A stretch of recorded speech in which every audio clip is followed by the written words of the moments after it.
끝날 때까지 끝난 건 아니었습니다. 우리가 무심코 지나가면 벌어지는 많은 일들. 여러분 혹시 구형, 선고, 그리고 확정 판결의 차이를 알고 계신가요? 사실 전문적인 용어다 보니 많은 사람들이 이 차이에 대해 잘 모르는 게 사실입니다. 구형이란 검사가 재판부에게 이 정도의 형량을 달라라는 요청이죠. 사형 구형이라고 한다고 해서 사형이 확정난 게 아니라는 뜻입니다. 그럼 선고라는 건 뭘까요? 검찰의 말을 다 듣고 최후 변론까지 전부 들은 이후 각 재판부는 정확히 형량에 대해서 결정을 하고 그걸 선고를 하게 됩니다. 그럼 선고를 하게 되면은 다 끝나는 걸까요? 아닙니다. 선고가 났다고 해서 이 사람은 사형이구나, 이 사람은 무기수구나 라고 끝나는 게 아닙니다. 대한민국엔 총 3번의 재판을 받을 수 있는 기회라는 게 존재하죠. 앞선 판결에서 무언가 잘못됐을 수도 있기 때문에 3번 검토를 할 수 있는 기회를 주는 겁니다. 물론 그 3번까지 가지 않고 당신들이 항소를 해야 될 이유는 없다 라고 얘기하며 기각을 시키게 되거나 혹은 대법원까지 가서 최종 확정이 나는 경우, 이럴 때 확정 판결, 바로 그때 형량이 결정나죠. 아마 이런 내용들을 많이 보셨을 겁니다. 악랄한 범죄자들의 이름, 그리고 1심 재판부의 선고, 사형 혹은 무기징역. 그럼 우리는 이런 이야기를 합니다. 끝났구나. 아니요. 알고 계신가요? 연쇄적으로 살인을 저질렀던 강씨, 그리고 권씨, 그리고 계곡살인 사건의 이씨, 조씨 아직도 계속 재판 중입니다. 우린 끝났다라고 생각하지만 끝나지 않았죠. 방심하면 안 됩니다. 사람들의 관심에서 멀어졌을 때 그 순간 갑자기 그들에게 가명이라는 카드가 등장할 수도 있기 때문이죠. 가명을 왜 시키는 걸까요? 그 이유는 정말 타당한 게 맞는 걸까요? 오늘 우리는 이 가명에 대한 여러 가지 루머, 그리고 꼭 바뀌어야 되고 우리가 꼭 기억해야 될 내용들을 함께 메시지로 전하고자 합니다. 김원의 그 사건 그 이유, 가명의 조건편입니다.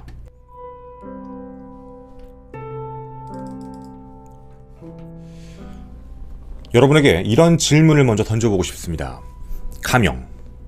만약에 가명을 했다라고 얘기를 하게 된다면 유가족이던 피해자 측이던 그리고 우리 같은 제3자가 보기에도 이 정도면 가명시킬 수 있을 거야 라고 받아들이는 정도는 어느 정도일까요?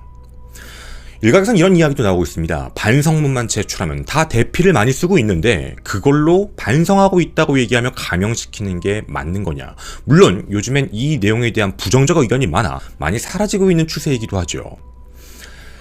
그럼 이런 거 말고 우리가 대부분 납득할 수 있는 이유라면 어떤 부분들이 있을까요?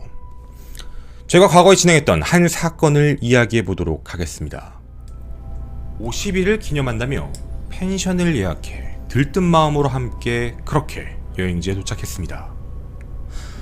남자친구의 이벤트는 끝이 아니었습니다. 멋진 선물을 준비했다며 숨겨놓은 장소를 이야기해 주었고 마치 보물찾기 게임을 하듯 들뜬 마음을 품고 펜션을 나섰습니다. 여러분이 이 사건을 기억하시나요? 제가 1년 전에 방송을 했던 50일 기념 선물로 무언가 이벤트를 준비했다라고 얘기하며 보험금을 노린 3명의 일당의 살인 미수 사건입니다. 사실 굉장히 충격적인 사건이었죠. 당시 3명의 남성은 기념일 여행이라며 20대 여성을 유인해 보험금을 탈 목적으로 살인 계획을 세우게 됩니다. 당시에요, 1심 판결의 형량은 매우 높았습니다. 주범이었던 21세 A씨에게는 징역 20년형을 먼저 선고했었죠. 그리고 피해 여성에게 흉기를 직접 휘둘렀던 공범, 징역 15년형, 그리고 사용할 차량을 준비했던 공범에게는 징역 5년형을 선고했습니다. 근데 알고 계신가요? 이들은 항소심 재판에서 모두 가명을 받게 됩니다.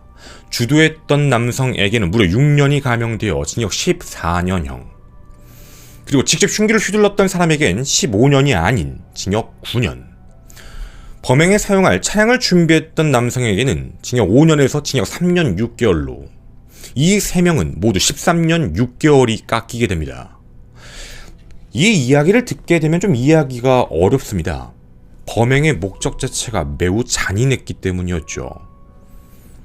자신들의 외제차 할부금과 유흥비 마련을 위해 사망보험금을 타겠다라는 목적으로 자신이 교제하고 있던 여성을 죽이려고 계획을 했던 매우 잔혹한 범행이었습니다. 물론 살인은 발생하지 않았죠. 자, 그런데 분명 엄청난 감형이었습니다. 그럼 감형이 됐다라는 내용, 우리는 보통 왜 이걸 감형시켜주는 거지라는 의문점이 돌지요. 혹시 초범이어서 반성하고 있어서 라고 생각을 하실 수도 있습니다. 하지만 여기에 감형 사유는 바로 이러했습니다. 피해자와 합의를 했죠. 피해자와 합의를 했기 때문에 이렇게 감형을 해준다라고 재판부는 명시했습니다. 이제 여러분께 한번 질문을 남겨보고 싶습니다. 피해자가 직접 가해자들과 합의를 했다라는 내용이라면 제3자인 우리의 입장에서 감형을 왜 시키냐라고 부정하기는 좀 힘들다라는 대목입니다. 감형을 할 수 있다라는 부분, 뭐 그 정도는 이해해 볼 수 있겠다 정도는 될 수 있겠습니다. 물론 모든 항소심이 형량을 감형시켜주는 것은 아닙니다. 형량이 올라가는 경우들도 가끔씩은 존재하죠. 예를 들자면 얼마 전에 발생했던 공주교도소 살인사건, 일각에서는 교도소 안에서 또다시 살인을 저질렀기 때문에 교도소 내의 질서를 유지하기 위해 무조건 사형을 줄 수밖에 없는 상황이었다라는 내용도 좀 있지만, 실질적으로 그 외의 사건에서도 이례적으로 항소심에서 형량을 올리는 경우도 있었습니다. 예를 들자면 스토킹 살인사건, 바로 김병찬이죠. 김병찬은 1심에서 검찰은 무기징역을 구형을 했는데요. 실제 1심 판결은 징역 35년형을 선고하게 됐습니다. 사실 이것도 좀 말이 많이 있었죠. 그렇게 결국 김병찬도 검찰도 1심 판결에 불복해 항소장을 제출했습니다. 그리고 똑같이 검찰은 무기징역을 달라고 구형을 했죠. 그런데 항소심 재판부는 이보다 더 늘어난 징역 40년형을 선고하게 됩니다. 그리고 대법원을 통과해 얼마 전 최종 확정 판결, 김병찬은 징역 40년과 위치 추적 전자장치 부착 15년형이 명령됐습니다. 제가 이 이야기를 앞서 드리는 이유가 사실 있습니다. 항소심이라고 무조건 깎는다라는 게 아니라는 것이죠. 하지만 가끔은 이해가 가지 않는 감형이라는 것도 존재합니다. 사실 그 감형의 사유가 모두가 납득할 수 있는 거라면 보편적으로 그럴 수 있겠다라고 생각하고 지나가겠지만, 그 내용을 살펴보면 제3자인 우리도 유가족 측도 쉽게 이해하기 힘든 이유를 대기 때문이라는 문제입니다. 여러분은 이 사건을 기억하시나요? 위치 추적 전자장치 부착을 명한 재판부. 그런데 말이죠, 우리에게 짧은 기사로 알려진 내용과는 비교도 되지 않을 만큼 안 씨의 잔혹성이 이 판결문 안에 드러나 있었습니다. 폭행, 위협, 부엌칼, 살해 후 넷플릭스를 보며 웃고 있던 안 씨. 네, 안 씨의 사건 아마 기억하시는 분들도 많이 계실 겁니다. 오피스텔 안에서 자신의 여자친구를 살해하고 난 뒤 음식을 시켜먹고 술을 시켜먹으며 넷플릭스를 보고 있던 이 남성. 1심 판결이 끝나고 저희는 방송을 진행을 했었습니다. 징역 30년형이었죠. 그리고 그 안에 매우 추악한 그의 범죄 증거들이 들어가 있었습니다. 근데 알고 계신가요? 그는 3년이 감형됐습니다. 27년이죠. 사실 그 이유에 대한 부분도 납득하기가 힘듭니다. 정말 감형을 이렇게 시키는 게 맞는 건가? 라는 이야기들이 나올 수밖에 없는 상황이었죠. 형평성을 맞추기 위해 뭔가 연인들 사이에서 발생한 사건이기 때문에 앞선 판결이 너무 과하다, 뭐 이런 식에 대한 접근입니다. 그리고 얼마 전 저의 눈을 의심케 한 사건이 하나 있었습니다. 여러분도 이 내용을 자세히 들어봐 주시고 정말 감형을 시키는 게 맞는 건지 고민해 주셨으면 좋겠습니다. 2022년 4월 16일 경남 양산시 원동면 서룡리는 굉장히 분주했습니다. 수많은 경찰차, 그리고 옆에는 앰뷸런스까지 몇 없는 동네 주민들까지 함께 모여 한 땅을 집중하고 있었죠. 도대체 이곳에 무슨 일이 있었던 걸까요? 아마 기억하시는 분들이 많이 계실 것 같습니다. 바로 부산 의사살인 사건, 주식과 관련되어 있는 문제로 자신이 주식을 잘한다, 뭔가 주식에 대해서 인맥도 많다라고 피해자를 속여 돈을 갈취하고 나중에 그 돈을 부정 사용한 사실이 발각되어 그걸 감추고자 살인을 저지르고 암매장을 했죠. 거기서 끝나지가 않았습니다. 나중에 모든 주식에 대한 권한, 자신이 돈에 대한 목적성 때문에 자신이 직접 파묻었던 그 시신, 피해자가 있는 장소에 다시 방문을 해 시신의 손을 꺼내 지장을 찍은 파렴치한 범행도 서슴지 않았죠. 1심 재판부는 그녀에게 무기징역형을 선고했습니다. 그런데요, 얼마 전이었죠. 항소심 재판부가 무기징역을 파기시켰습니다. 그리고 그녀에게 내린 형량은 징역 30년형입니다. 징역 30년을 줄 만큼의 그 이유가 과연 있었을까라는 의심이 조금 드는데요. 징역 30년으로 감형을 시킨 이유는 바로 이겁니다. 그렇게 잔혹한 범죄가 아니다. 언론을 통해서 너무나도 잔혹성이 극대화됐다. 그거를 판단한 1심 재판부의 판결은 잘못된 것이다. 맞습니다. 항소심 재판부가 이야기를 하고 싶었던 골자는 살인에 대한 범행이 끔찍하지 않았고 시신을 암매장하는 다른 많은 사건들도 있는데 이 사건만큼은 유독 시신에서 팔을 꺼내 지장을 찍었다라는 거 하나의 초점에 맞춰 매우 극악무도한 범죄처럼 비춰졌다라는 뜻입니다. 살인에도 여러 가지 등급이라는 게 존재하는데 이 사건은 실질적으로 살인 행각을 보고 봤을 땐 잔혹성이 그렇게 높은 범행으로 보이지 않는다라는 이유 때문이었죠. 참 의아합니다. 사람이 돈을 위해서 사람을 살해하고 자신의 가정을 지키겠다라는 이기적인 생각으로 사람을 죽였습니다. 그리고 미리 준비해 땅을 파놓고 그 안에 시신을 암매장했다. 돈을 더 노려야 된다라는 생각으로 자신이 묻은 암매장한 시신에게 다시 가서 파헤치고 지장을 찍었다라는 이 사실이 정말 잔혹하지 않으면 뭐라고 표현하는 게 맞는 걸까요? 피해자는 죽어서도 이용을 당했습니다. 하지만 피해자 측의 어떠한 입장도 생각하지 않는 좀 이상한 판결이라는 문제죠. 그건 별거 아니다. 이미 죽은 사람, 암매장한 사람, 그 사람을 다시 꺼내 찍은 것뿐이라는 내용입니다.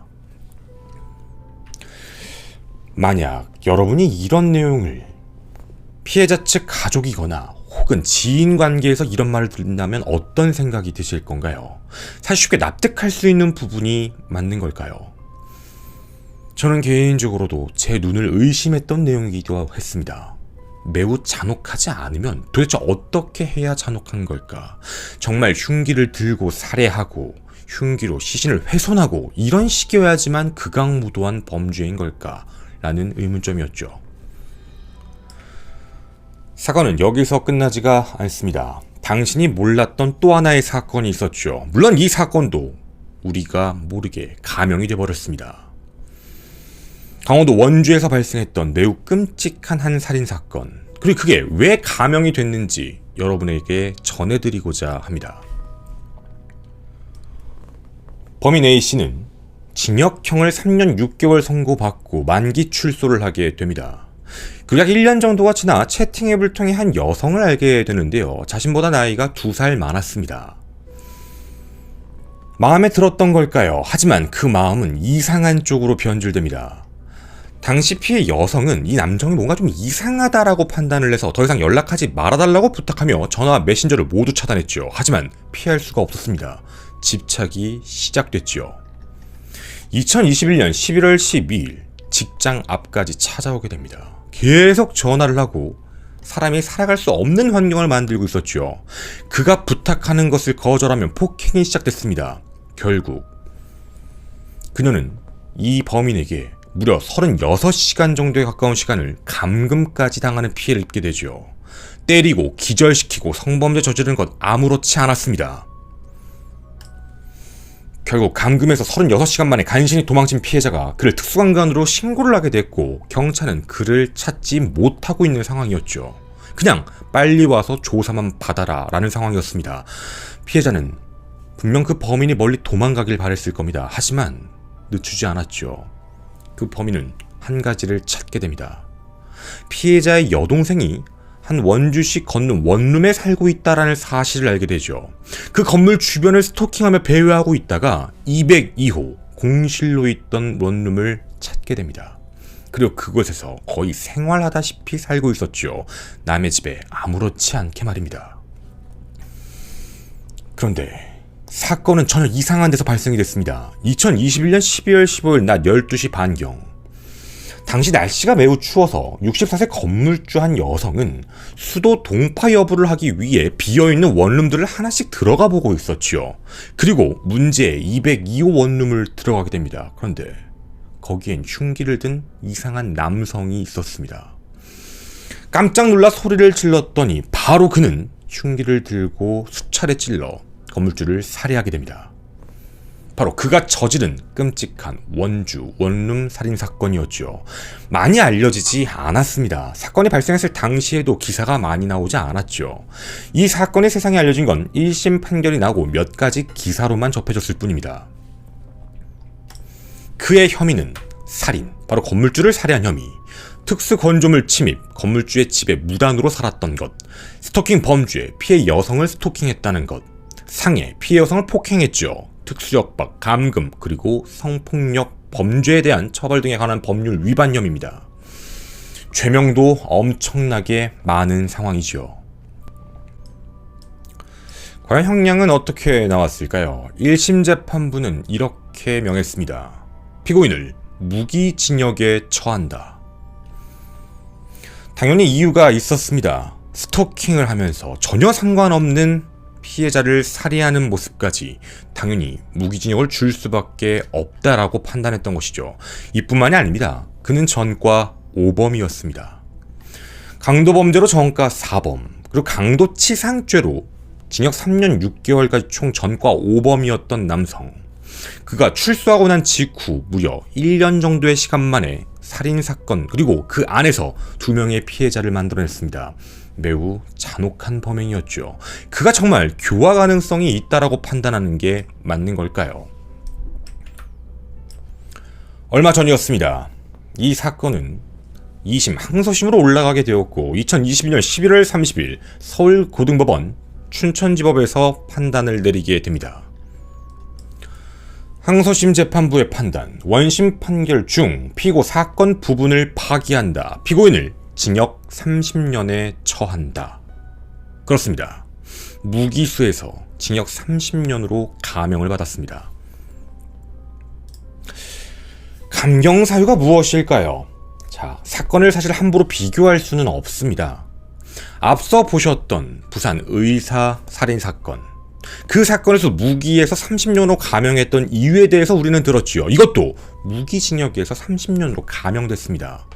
범죄가 잔혹하지 않았던 걸까요? 아니요, 매우 잔혹했습니다.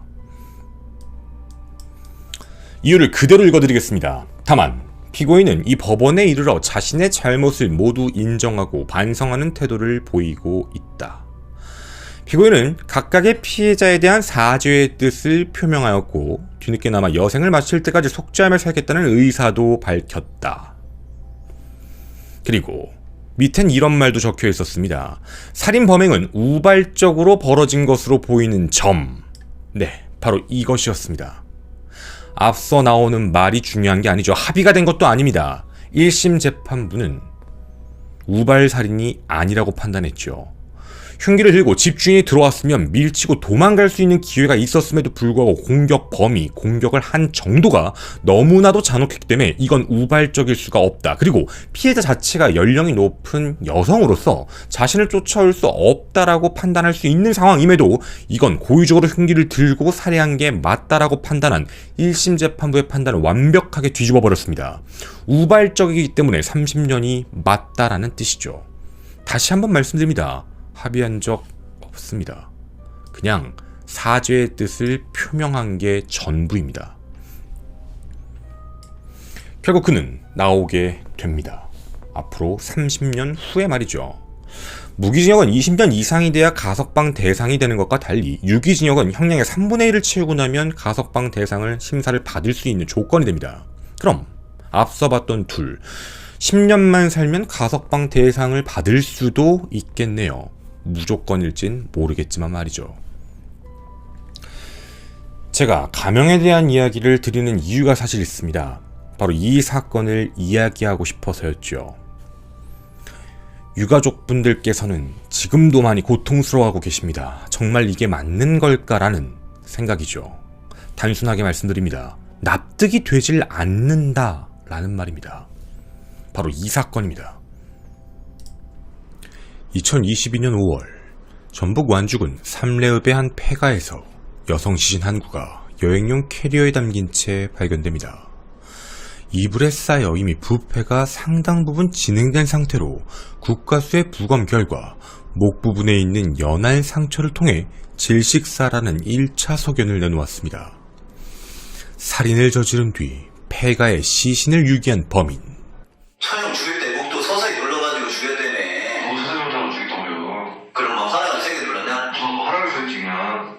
화나가지고? 그래요. 서서히. 화나가지고 죽이는 놈이 16일날부터 15일날부터 그거를 계획하고 캐리어 사고 보살님 약만 먹으면 편하게 부처를 본다는데 그런 얘기를 하고 화나서 죽였어? 앞뒤가 맞냐? 기억하시나요? 1인 3역. 바로 장군 보살. 어떤 사람이 실제로 존재하는 듯한 가스라이팅을 하며 피해자를 결국 살해했던 그 목적 자체도 처제를 노렸던 매우 잔혹도한 범행이었습니다. 바로 진씨에 대한 이야기입니다. 저희뿐만 아니라 유명 방송 프로그램에서도 이 사건을 다뤘습니다. 그렇게 1심 판결은 무기징역이었습니다. 사실 기억이 납니다. 무기징역이 선고됐을 때 저도 유가족에게 연락을 받았습니다. 사형이 잘 안 나온다는 거 알고 있다. 무기징역으로 영원히 사회와 단절된 것만으로도 만족한다. 라며 그렇게 전화를 끊으셨죠. 하지만 얼마 전이었습니다. 이 사건의 항소심, 징역 35년형으로 감형됐습니다. 그는 세상에 다시 나옵니다. 유가족분은 이런 말씀을 해주셨습니다. 당시 재판에 참석해서 재판 판결문의 감형 이유를 듣고 있었다.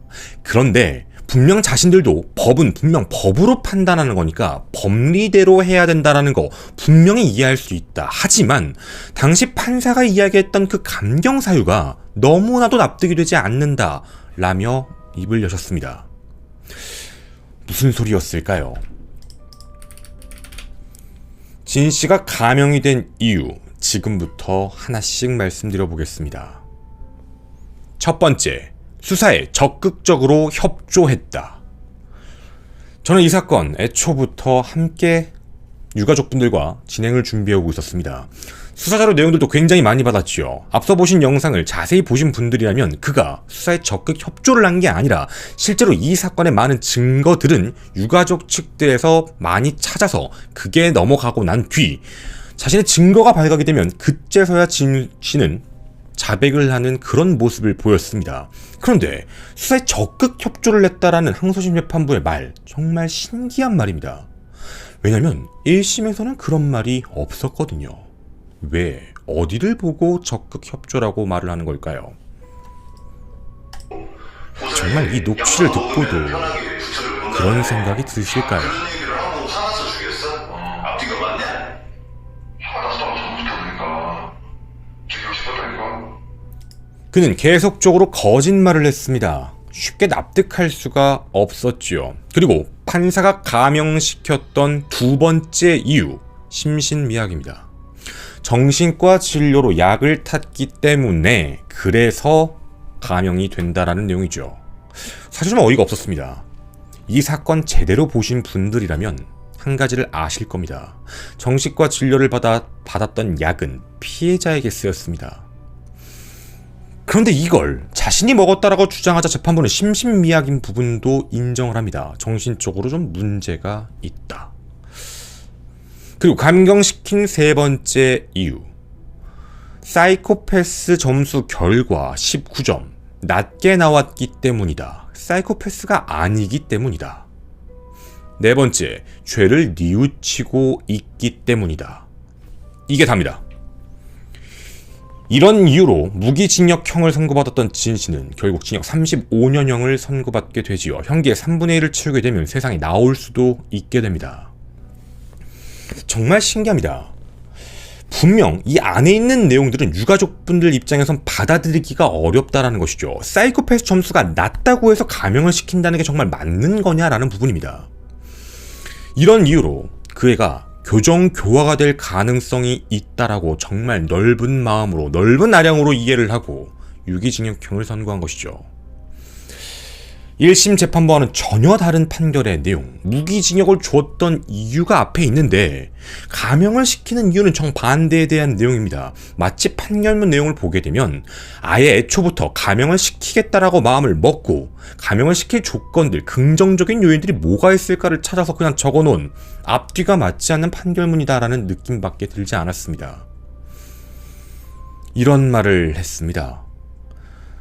살인에도 여러 가지의 등급들이 존재한다. 그런데 이 살인 같은 경우는 그렇게 높게 볼 수가 없다. 어서 많이 들어본 말입니다. 흉기를 들어야만 살인인 건가요? 피해자를 오랜 시간 동안 가스라이팅하고 몸 전신에 문신을 시키고 이상한 행위를 시키며 자신의 놀이개처럼 마음껏 조종을 했고 그 마수의 손길이 결국엔 처제를 향해 가며 피해자를 끔찍하게 살해했던 남자. 그리고 그는 암매장 계획까지 준비하고 있었던 사람이었습니다. 유족이 빨리 찾지 않았다면 정말 그가 원하는 대로 됐을 수도 있죠. 판사는 그가 죄를 뉘우치고 있다는 걸 어떻게 알고 있는 걸까요? 저는 많은 녹취록을 이미 들었습니다. 뻔뻔하게 얘기하고 혹시 이 사건 끝 내용도 기억을 하시나요? 노려보고 있었다. 그는 반성한 적이 없습니다. 그런데도 불구하고 자기가 1심에서 무기징역이 나오니 그 뒤부터 모든 태도를 다 전환시키지요. 잘못했다, 죄송하다, 반성문 제출, 탄원서 제출, 계속 이런 식입니다. 어디에도 합의에 대한 내용 그런 것도 없는 상황이지요. 굳이 나왔다면 하나, 변호사를 통해 유가족에게 편지를 하고 싶다라는 말만 남겼다는 겁니다. 정말 이런 이유로 감형을 시키는 게 맞는 걸까요? 상식적으로 이해하기가 조금 힘든 부분이다라는 겁니다. 무언가 논리적으로 받아들일 만한 내용, 합의가 됐다, 혹은 유가족 측이 용서를 하고 있다, 뭐 이런 식이라면 제3자인 우리 입장에선 충분히 이해할 수 있겠는데 100번 1000번 피고인의 방어권, 바로 죄를 뉘우친다라는 부분은 우리가 알 수 없기 때문에 정말 뉘우칠 수도 있죠. 하지만 그것만으로도 이 정도의 형량을 감형하는 게 맞는 걸까라는 부분입니다. 사실 저희는 오늘 이 컨텐츠를 준비할 때 이런 생각이었습니다. 매우 화가 난다, 정말 분노가 된다, 감정적인 이야기를 전하는 컨텐츠로 1차 계획이 사실 세워져 있었습니다. 저희의 1차 컨텐츠 제목 자체도 굉장히 자극적이었죠. 그 사건 그 이유, 항소심의 감형 파티, 뭐 이런 식이었습니다. 그런데 저희가 다시 한번 재고를 했던 이유가 있었죠. 문득 궁금했습니다. 도대체 왜 감형을 시키는 걸까? 우리가 모르는 판사들만의 뭔가가 있지 않을까라는 그런 궁금증이었죠. 그들의 이야기도 궁금했던 상황이었습니다. 제가 지금부터 들을 이야기는 루머입니다. 공공연하게 떠돌아다니는 법조계 사람들끼리의 이야기입니다. 저도 이번에 처음 들은 내용이었죠. 이 이야기를 하기에 앞서 먼저 부탁드립니다. 저는 이게 루머이길 바랍니다. 두 번째, 모든 판사분들이 그렇지 않다라는 걸 분명히 명시하겠습니다. 몇몇 미꾸라같이 같은 몇몇들이 이런다면 루머가 진실인 게 되니 안 그러길 바람일 뿐입니다. 항소심 재판부가 감형을 시키고 있다. 근데 유독 감형을 많이 시키는 사람이 있다. 예를 들자면 이번 항소심 판결이 나왔던 그 재판 판결 판사에 대한 이야기입니다. 다른 사건들도 굉장히 많이 감형이 됐다고 합니다. 항소심 재판부에서요. 무조건 살인만 있는 게 아니죠. 사기, 폭행, 상해 여러 가지가 있을 겁니다. 거의 다 감형을 시키더라. 그리고 그들 사이에서 이런 루머가 하나 있다고 합니다. 항소심 재판부 판사가 감형을 많이 시키는 이유 중에 하나, 원심 파기. 원심 걸 그대로 오케이, 기각, 확정 판결이라고 하게 되면 자기들이 한 게 없습니다. 자기가 일을 해야 된다라는 전제 조건, 언제 가장 일을 많이 할까요? 당연히 정의감이 넘치는 많은 판사분들은 끝까지 정확한 처벌을 위해 과하지도 않고 덜하지도 않은 그 증거들을 찾으며 형량을 측정하고 계실 겁니다. 하지만 그중 몇몇 미꾸라지 같은 판사들의 루머, 바로 대법관 심사입니다. 대법관을 노리고 있는 몇몇 사람들이 일부러 원심에서 왔던 내용들을 파기시키고 자신들의 내용이 더 정확하다라는 걸 넘기려고 한다라는 겁니다. 그러면 자신의 인사고가 점수가 올라가는, 즉 자신의 이야기는 1심보다 더 위에 있는 상급기관이지요. 더 높은 대법원으로 가기 위한 하나의 발판으로 쓰는 몇몇 사람들이 있다라는 루머입니다. 진짜가 아니길 바랍니다. 아마 이 이야기를 들으시는 분들 중 억울하다고 느끼시는 판사분들도 당연히 많이 계실 것이기 때문에 모두라고도 얘기하지 않는 것입니다. 단, 법은 모두에게 공정하고 공평해야 합니다. 그런데 그 안에 자신의 사익 때문에, 자신의 인사고과 점수 때문에, 자신의 진급과 명예를 위해 무언가 눈을 감고 일부러 잘못된 부분처럼 보여지게 하는 것들을 끝까지 물고 늘어져 원심을 파기시키고 감형을 시킨 뒤 대법원으로 넘어가 그게 확정 판결을 받게 하는 바로 그 루머. 대법원은 법률심입니다. 문서만 보지요. 그가 정말 반성하는지 안 하는지 표정으로 알 수가 없습니다. 그냥 보고 판단하지요. 그러면 대부분 확정 판결은 항소심께 결정이 나게 됩니다. 그럼 원심 판사는 잘못된 판결한 사람이 된 거고 자신이 더 정교하고 명확한 판결을 내린 사람이다 라는 게 올라가게 되죠. 루머이길 바랍니다. 진실이 아니길 바라죠. 루머는 루머대로. 하지만 이런 이야기가 나오는 부분을 다시 한번 생각해 봐야 된다라고 저는 조심스럽게 생각합니다. 이걸 제보한 그 익명의 제보자는 법조계 전문가분들이었고 그분들 사이에서 자꾸 이런 이야기가 나온 이유는 어느 정도 그럴 가능성도 있다라는 문제 때문이죠. 이게 싫으시다면 저는 한 가지를 꼭 부탁드리고 싶습니다. 감형을 시킬 거라면 그 이유가 명확하게 피해자 측이 납득할 수 있는 사유로 시켜주셨으면 좋겠습니다. 그게 법이 존재하는 이유라고 생각합니다. 여러분들께도 다시 한번 부탁드립니다. 구형, 선고, 확정 판결은 다릅니다. 우리가 알고 있는 그 많은 사건들은 아직 끝나지 않은 게 대부분입니다. 그 사건 그 이유, 감형의 비밀편, 저는 김원이었습니다. 감사합니다.